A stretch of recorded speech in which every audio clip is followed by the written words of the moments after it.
Welcome to the Track Your Life podcast. In this series, we are on the track of the story hunter, exploring the art form and the magic of storytelling as a way to make meaning of the world. Story Hunter, Episode 4, The Power of the Pack. By 7:30 a.m., we still hadn't found any tracks. We'd been out since well before dawn, and the trackers' morale was slowly starting to wane. It was Innocent who eventually saw fresh tracks of a lonely hyena, and as we had failed to find leopard or lion tracks, we decided with somewhat lacklustre enthusiasm to follow the hyena for a while. We abandoned the vehicle, saddled up with our day packs, and set off. To be honest with you, I was sure nothing would come of it. No one was excited about following a lonely hyena track. We were at best going through the motions. It was something to do on a quiet morning in the wild. Suddenly, Alex clicked, and I saw a shift in his demeanor. In the thick mapani bush ahead of us, a single zebra began to give an alarm call. Wah, wah, wah, wah, wah, wah, wah, wah. Guys, there's a wild dog track here, he said. Wild dogs or painted dogs are African wolves. They live in packs that range across huge areas. Wild dogs are endangered as a result of the sheer scope of their home range, which often results in them coming into conflict with humans. Alex turned to follow the track, and soon Innocent is on his shoulder. As I walk to follow them, I cut the tracks of a third dog. Otto and James are on the track of a fourth dog. Suddenly, we are on the trail of an entire pack of wild dogs. Tracks of dogs are coming in from the side and joining. The energy of our group shifts immediately. Tracks are the signal. The tracker is the receiver. Fresh tracks transfer energy into the tracker. It was beautiful to watch. These tracks look really fresh, says James. The pack's tracks run across a huge open plain and then into a mapani woodland. The terrain is perfect for tracking. Beautiful white sand game paths that snake through tall mapani trees. One only needs to throw your eyes onto the earth ahead to pick up the weaving trail of the dogs. Through the mapani we can move fast. The trackers spread out to generate speed. If tracks cut to the left or right, a tracker will cut onto them and whistle the alarm call of a guinea fowl, which means I'm on tracks. Now as we track, I feel the vitality and the movement of the wild dog pack into the group of trackers. It's like the dog's trail is transferring energy into us. Gone are the long faces and boring hyena tracks. Now we move as a pack, attuned to the ground and attuned to each other. We move fast, weaving through the woodland. In most places, we wouldn't even bother following dogs, as usually the ground they cover is too vast. But here in the Delta, we have no boundaries, and we have no time constraint. We can follow freely. It's a funny thing when a group of men track a lot together. They learn an almost intangible, energetic code of their follow tracker. I can glance to my left at Alex, and just by the way he's holding his body, by the way he's moving, I can tell if he's on tracks. Innocent's hand positions clue me to his confidence that he is on the trail. It's like not only do you learn to read the ground, but you learn to read the energy and signs of your fellow trackers. And as we follow, I feel my mind entering into a deep state of attuned concentration. My eyes scan the track. I deduce speed and gait of the dogs. This tells me how fast they're moving. All of this happens while my unconscious attunes to the other trackers. I know where everyone is at all times. While we follow the dogs, we must navigate in an unknown wilderness and be sure not to stumble onto any dangerous situations. It's intense concentration mixed with a vast and broad situational awareness. Tracking, trying not to get eaten, navigating, all happening simultaneously.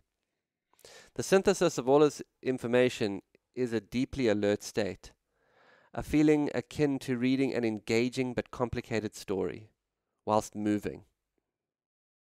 The tracks of the pack pull me into concentration, and with that sharpening of concentration comes a sinking sensation. I'm entering into the present moment. Much spiritual practice is designed to still the mind enough that you might enter into an everlasting and yet profoundly elusive truth. The present moment is where life is always happening. The mind lives in repeating images of the past and constant projections of the future, when in truth, this moment is all we have. Now, now, now.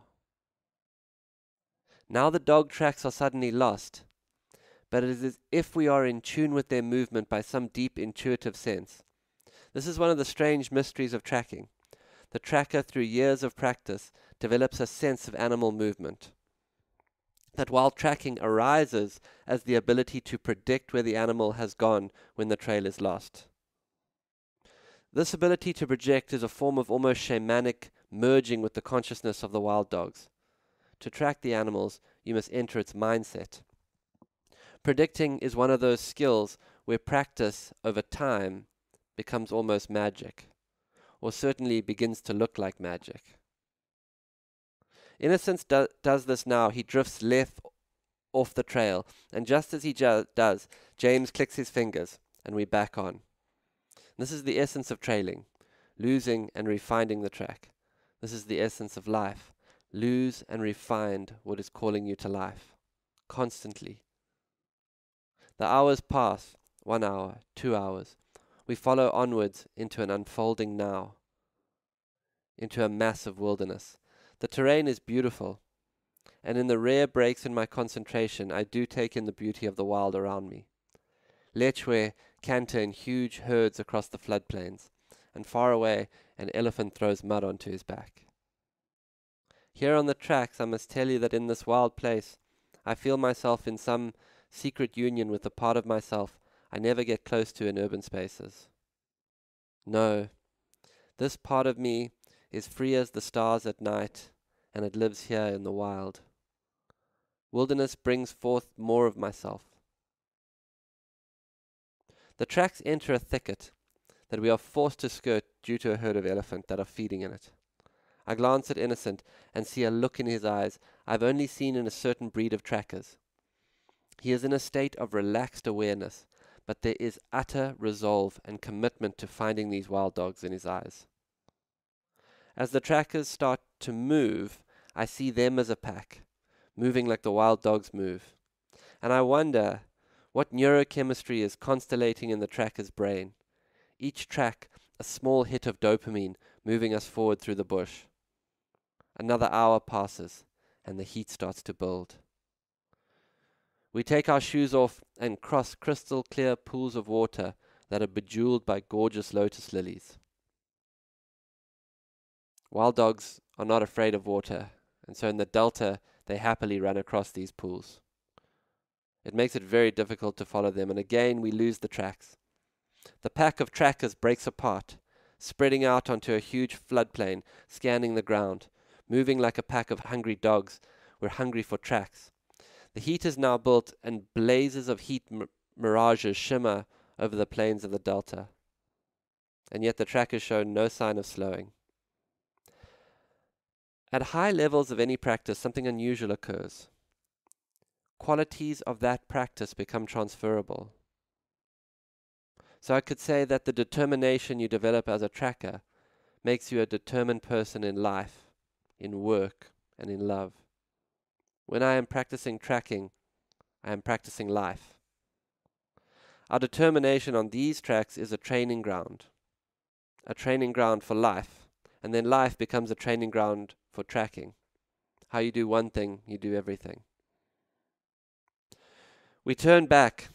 We're blasting through the 3 hours of tracking mark with no sign of slowing.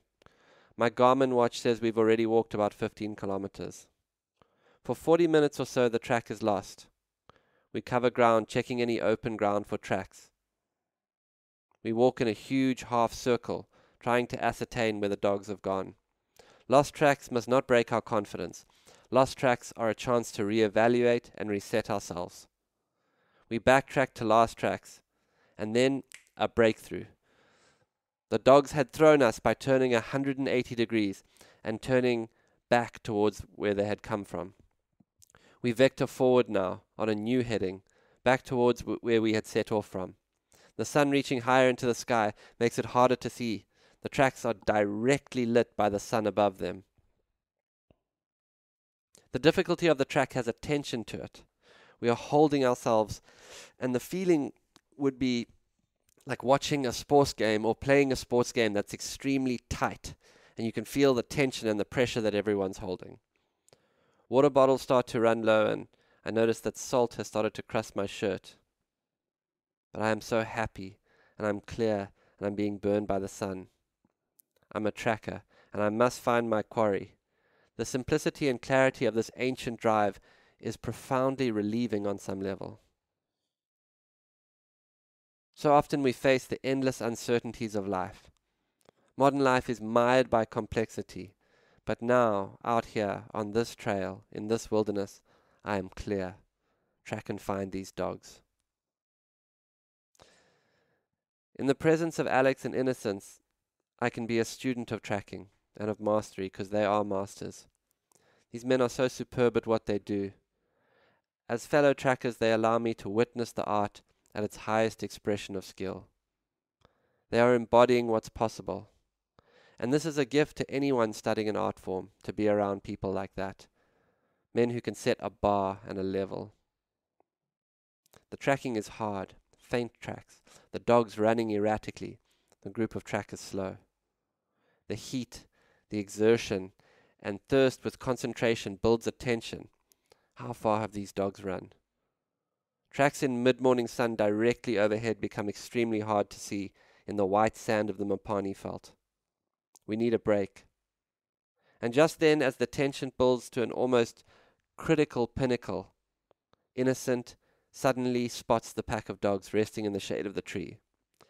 As he spots them, it's like a huge dump of dopamine and serotonin floods our brains. These neurotransmitters, mixed with the endorphins of hours of walking, cascade into a cocktail of elation. Yes! The primary joy of finding your quarry courses through us. It's deeply primal. The men are hugging each other like boys. The dogs survey us from the shade and then trot away into deeper shade. And this morning, from nothing has come something. The flat morale following a hyena track has given way to one of the greatest mornings of our life. We will always remember this track in the Delta. When we were old, we'll tell our children about this morning. Some waves live in a surfer forever. Some tracks live in a tracker.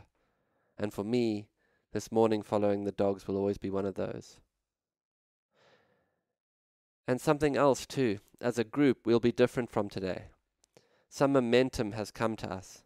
Tracking has taken us into an experience most people would miss. Tracking has opened a secret door into the wilderness, and we've interacted with the wild like few people can. And as a group, we've started to build a culture together. We want to track. We want to be excellent at it. We want to be out. Nothing will stop us. The wild has started to shape us. The archetype of the tracker is alive inside of us. Tracking is like that. It's about learning to follow the trail into new adventures, new experiences, and new insights. To be a tracker, in the true archetypal sense, is to be one who is able to follow, with attunement, what few others can see. Today the wild dogs have given us a gift. And personally, I can mark this day too, as a day that something in me changed. This morning, I awoke happy, as a solitary animal that I have always been. But as my body moved on the tracks of the pack, it was as if some code downloaded into me from the trail itself. It's time to make some changes. It's time for the power of the pack.